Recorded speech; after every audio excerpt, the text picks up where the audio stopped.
Good afternoon, students. Today we discuss the 10 very important questions for board examination, and it is assignment number 2nd of political science class 12th. So there are 10 questions, and today we discuss the answers of these 10 questions. So the first question is, mention any 4 reasons for the defeat of the Congress party in 1977. 1977 के हुए आम चुनावों के अंदर Congress party की हार के कोई 4 कारणों का वर्णन करें. As I told you that on 25th of June 1975, it was the time when the emergency was proclaimed by Srimati Indira Gandhi due to the internal disturbances. This was one of the most important reasons behind the defeat of Indian National Congress in the elections of 1977. In January 1977, after 18 months of emergency, government decided to hold the elections. सन 1977 में 18 महीने की आपातकाल के बाद सरकार ने निर्णय लिया कि अब क्या कराए जाएंगे, आम चुनाव करवाए जाएंगे. Decision was quick. Parties did not have enough time for preparation.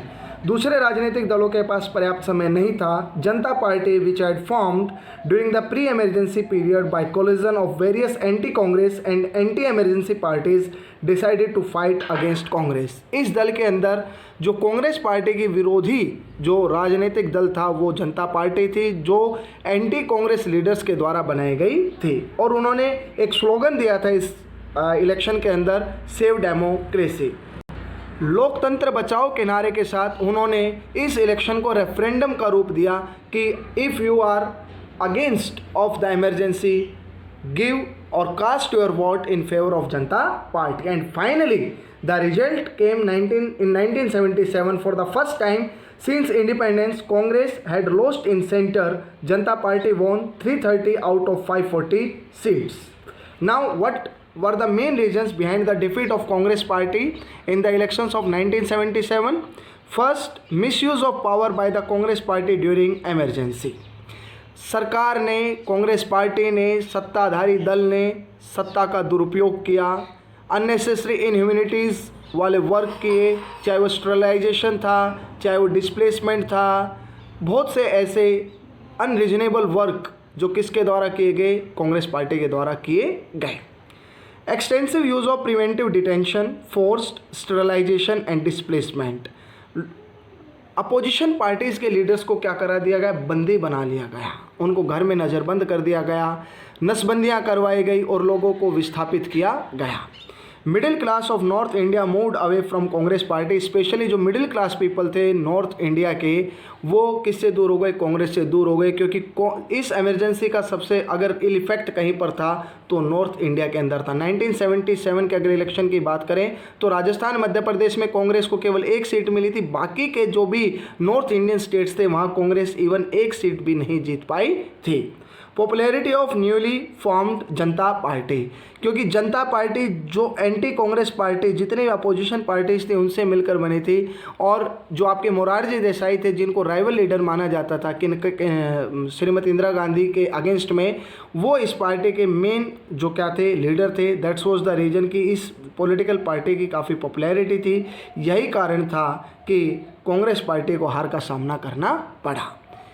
बहुत से ऐसे रीज़न थे जिनके कारण, स्पेशली अगर मैं कहूं कि एक इमरजेंसी ने अगर 1977 का चुनाव अगर इंदिरा गांधी को हराया तो मेरा कथन बिल्कुल गलत नहीं है.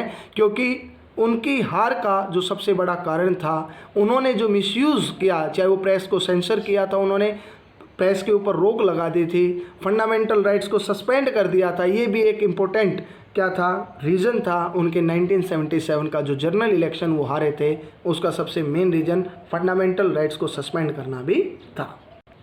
Next question is, describe any 3 positive and 3 negative effects of green revolution in India. हरित क्रांति के 3 नकारात्मक और 3 सकारात्मक प्रभावों का वर्णन करें. Green revolution in India came into 1960s. Green revolution भारत में कब आया, 1960s में आया. फर्स्ट 3 स्टेट्स जिसमें ग्रीन रेवोल्यूशन सबसे पहले आया था वो थे Punjab, Haryana and western Uttar Pradesh. So let us start about the green revolution. Green revolution, it was introduce to bring about revolutionary changes in agriculture. जो हरित क्रांति थी वो एक क्रांतिकारी परिवर्तन थे किसके अंदर, आपके कृषि के अंदर, specially in agriculture in food grains like wheat and rice to increase food production through high yield varieties of seeds, synthetic fertiliser and scientific irrigation. So it was a combination of HYV seeds, fertilizer, modern machine of tools and well irrigation system.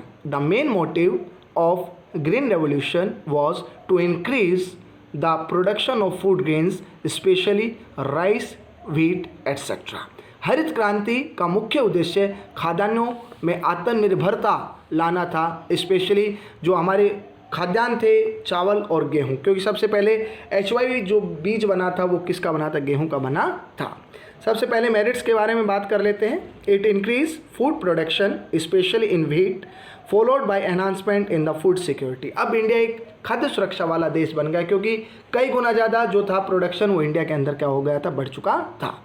Due to the green revolution states like Uttar Pradesh, Punjab and Haryana become agriculturally prosperous. ये तीन state जिनमें सबसे पहले हरित क्रांति आई, ये तीनों के तीनों समृद्ध राज्य बन गए एग्रीकल्चरली. सो यहाँ का जो लिविंग स्टैंडर्ड ऑफ पीपल था वो भी काफ़ी क्या हो गया था, हाई हो गया था. It also resulted in the rise of middle pheasant section. मध्यम वर्गीय कृषि परिवार का क्या हुआ, जन्म हुआ. Contribution of agriculture in GDP rises. देश की अर्थव्यवस्था में कृषि का जो महत्व था वो क्या हो गया, बढ़ गया. Increase the number of days employment. जो रोजगार के दिन थे वो बढ़ गए because now farmers are able take 2 and more crops from the same patch of land. Next are demerits or the negative consequences. It increased polarization between the class and the regions. Some regions became backward and some regions became developed. कुछ क्षेत्र विकसित हो गए और कुछ क्षेत्र पिछड़ गए. The rich peasant and the large land holders were the major beneficiaries of this process. जो बड़े बड़े लैंड होल्डर्स थे जिनके पास बड़ी बड़ी ज़मीनें थी उनका सबसे ज़्यादा किसका फ़ायदा मिला, आपके जो ग्रीन रेवोल्यूशन था उसका फ़ायदा मिला. थर्ड इसका डिमेरिट्स हो जाएगा कि जो इनके इनपुट्स थे, ग्रीन रेवोल्यूशन के जो इनपुट्स थे काफ़ी एक्सपेंसिव थे. They were out of the reach of common farmer. साधारण जो किसान परिवार था वो उसका क्या नहीं कर पा रहे थे, यूज़ नहीं कर पा रहे थे क्योंकि वो काफ़ी क्या थे, एक्सपेंसिव थे. नेक्स्ट क्वेश्चन क्या कहता है, assess the main contribution of the non align movement to the newly independent countries. Non alignment was the third option which was given by India and 4 other nations at the time of Cold War when the world was divided into 2 parts between USA and USSR.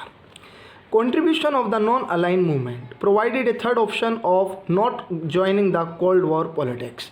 गुट निरपेक्ष आंदोलन ने एक तीसरा option दिया कि आप ना तो USA में जाइए ना USSR में जाइए, आप क्या कर सकते हैं, आप गुट निरपेक्षता के आंदोलन में हिस्सा ले सकते हैं. Newly independent countries were able to take international decisions. नव स्वतंत्र देश अपने निर्णय खुद ले सकेंगे and stances that serve their interest. और वो वे कदम उठा सकेंगे जिनसे उनके राष्ट्रीय हित की क्या होती हो, पूर्ति होती हो.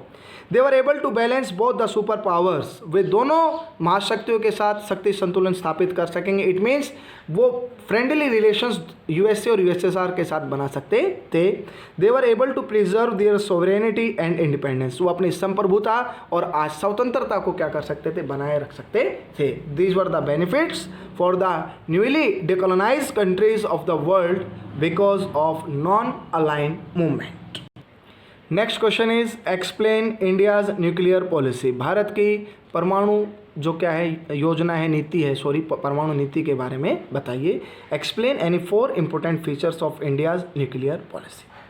The important features of India's nuclear policy are, first of all, Pandit Jawaharlal Nehru stated that we want to use nuclear power only for peaceful purposes. We are against of the nuclear weapons. Pandit Nehru ने स्पष्ट रूप से कहा था कि हम परमाणु हथियारों के पक्ष में नहीं हैं, हम परमाणु ऊर्जा का पीसफुल पर्पजेस के लिए क्या करना चाहते हैं, इस्तेमाल करना चाहते हैं. Not to initiate the use of nuclear weapons in a war. युद्ध के समय में कभी भी हम परमाणु हथियारों का क्या नहीं करेंगे, यूज नहीं करेंगे. It was the feature of the India's nuclear policy. Pledged nuclear disarmament with the world super power, विश्व की जो महाशक्तियां हैं उनको कहेंगे कि आप क्या करें, न्यूक्लियर डिजार्मेंट करें, इट मीन्स परमाणु हथियारों के ऊपर नियंत्रण रखें। Oppose nuclear non proliferation treaty, परमाणु अप्रसार संधि का भारत ने हमेशा विरोध किया है क्योंकि ये संधि हमेशा भारत को एक परमाणु संपन्न देश बनने से रोकती है।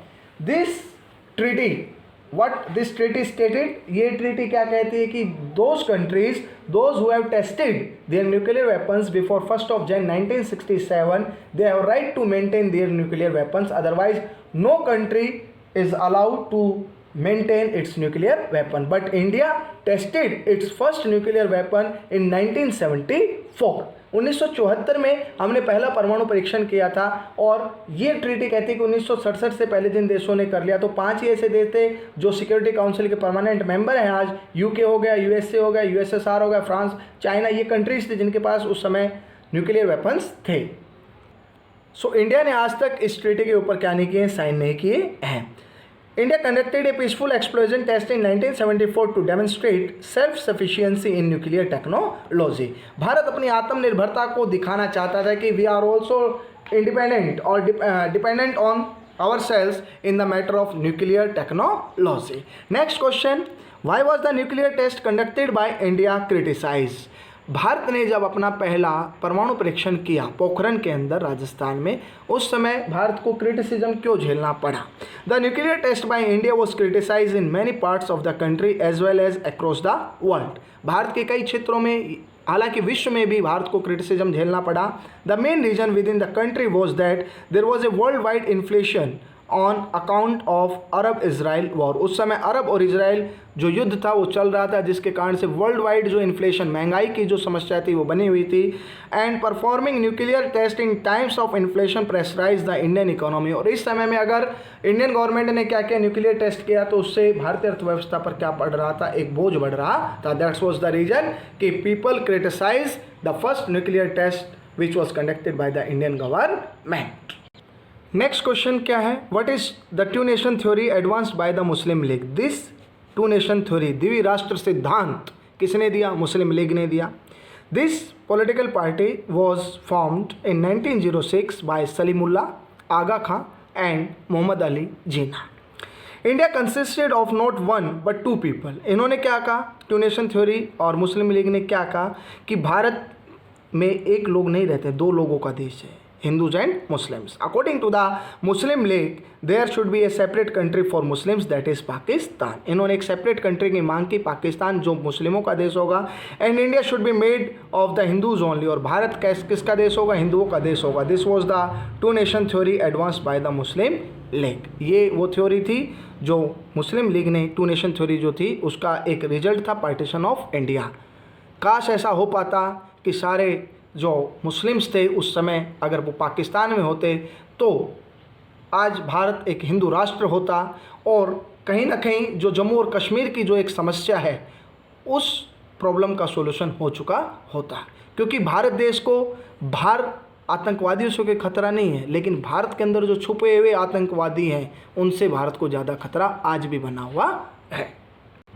नेक्स्ट क्वेश्चन क्या है, analyse the circumstances that favoured Indira Gandhi to become prime minister after the death of Lal Bahadur Shastri.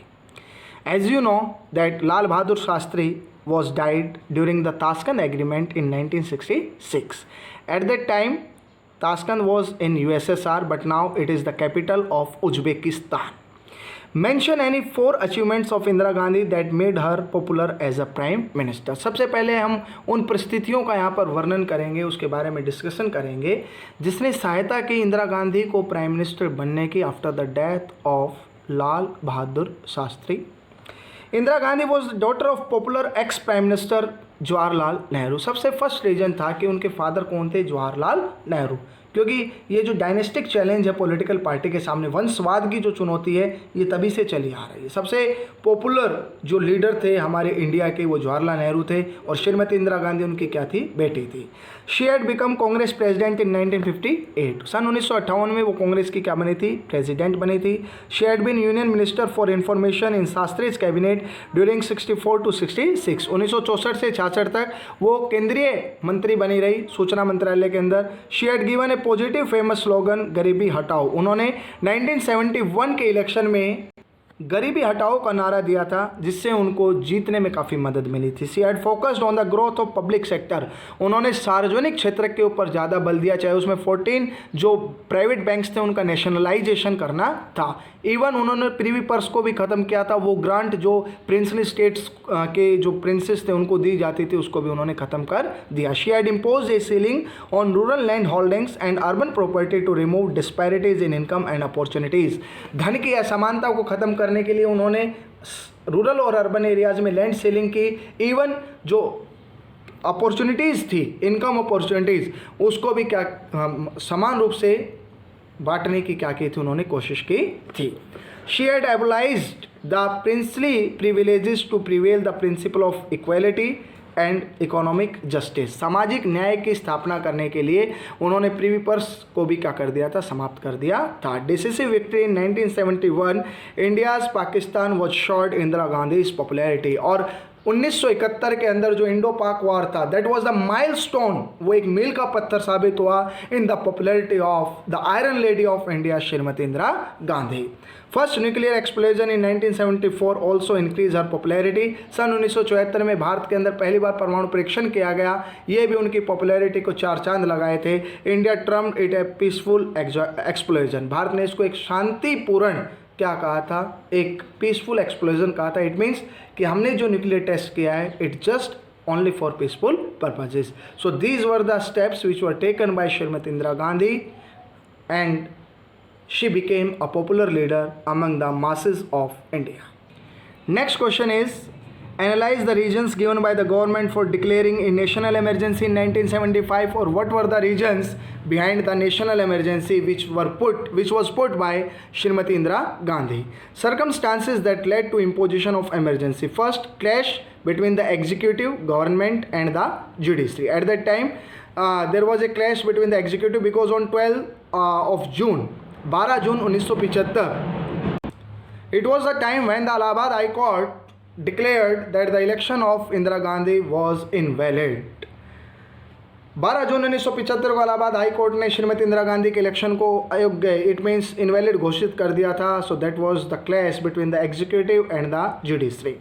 Rising prices and lower growth rate. उस समय भारत की अर्थव्यवस्था की जो ग्रोथ रेट थी काफ़ी स्लो थी और उस समय महंगाई काफ़ी ज़्यादा थी। Students movements in Bihar and Gujarat against price rise and corruption. उस समय आपको पता है कि बिहार और गुजरात के अंदर जो स्टूडेंट मूवमेंट थे, जिसकी लीडरशिप किसने की थी, आपके जयप्रकाश नारायण ने की थी, उससे और ज़्यादा सरकार की मुश्किलें बढ़ चुकी थी। Railway strike led by George Fernandes. 1974 के अंदर एक रेलवे स्ट्राइक हुई, किसके लिए, बोनस के लिए, गुड वर्किंग कंडीशन के लिए, और लीडर कौन थे, जॉर्ज फर्नांडिस। बट इसका कोई सोल्यूशन नहीं निकला और सरकार ने इस स्ट्राइक को इलीगल क्या कर दिया था, डिक्लेयर कर दिया था। A big rally at Ramlila Maidan and call to employees including police army not to obey the undemocratic order. JP Jayaprakash Narayan के नेतृत्व में एक बहुत बड़ा जुलूस, एक बहुत बड़ी रैली हुई, जिसमें सभी गवर्नमेंट एम्प्लॉयज़ को ये कहा गया, चाहे वो पुलिस थी, आर्मी थी, कि आप क्या ना माने, अनडेमोक्रेटिक ऑर्डर्स को ना माने जो गवर्नमेंट के द्वारा दिए गए हैं।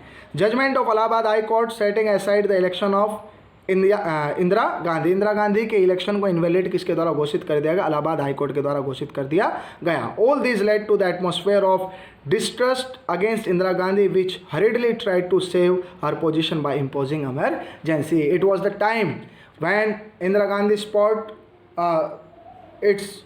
lost its sport. उन्होंने अपनी स्पोर्ट को खो दिया चारों तरफ से, क्योंकि एक ऐसा एटमॉस्फेयर तैयार हो गया था उनके खिलाफ कि लोग उनके खिलाफ हो गए थे, अपोजिशन पार्टीज उनके खिलाफ हो गई थी, उनकी फंक्शनिंग, उनकी गवर्नमेंट की फंक्शनिंग को रोक दिया गया था। दैट्स वॉज द रीजन कि इंदिरा गांधी को अपनी पोजीशन को बचाने के लिए 1975 25 जून को क्या करना पड़ा, इमरजेंसी को घोषित करना पड़ा।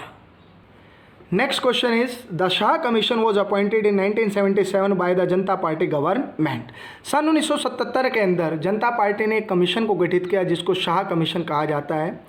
Why was it appointed and what were it's findings, ये क्यों गठित हुआ और इसने कौन कौन सी रिकमेंडेशन, इट मीन्स इन्होंने क्या फाइंड आउट करके दिया, किसके लिए। अब एक्चुअली जो प्रॉब्लम थी वो थी कि ड्यूरिंग इमरजेंसी कौन कौन सी इनह्यूमन एक्टिविटीज़ हुई थी, उनको सर्च आउट करना था। दैट्स वॉज द रीजन कि शाह कमीशन को क्या किया गया था, अपॉइंट किया गया था। The Shah commission was appointed to investigate the cases of abuse of authority, misuse of authority, malpractices, policies, amendments promulgated during the state of national emergency by the Congress government led by Indira Gandhi. उन सभी miss happenings को find out करना था जो emergency के दौरान हुई थी। Its findings, the commission found out that there were many excesses committed during the emergency, चाहे वो प्रिवेंटिव डिटेंशन हो, चाहे वो स्टरलाइजेशन हो, ये सारी की सारी जो इन्वेस्टिगेशन थी वो शाह कमीशन के द्वारा की गई थी।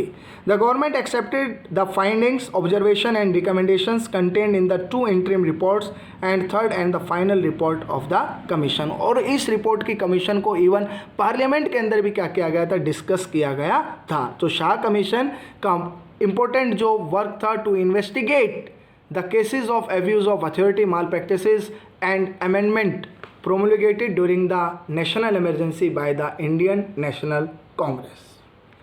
Next question क्या है, why is emergency and period around it known as the period of constitutional crisis explain? emergency के दौरान या उसके आसपास का जो पीरियड था वो संवैधानिक क्या था, क्राइसिस था। इस कथन का हमें क्या करना है, एक्सप्लेन करना है।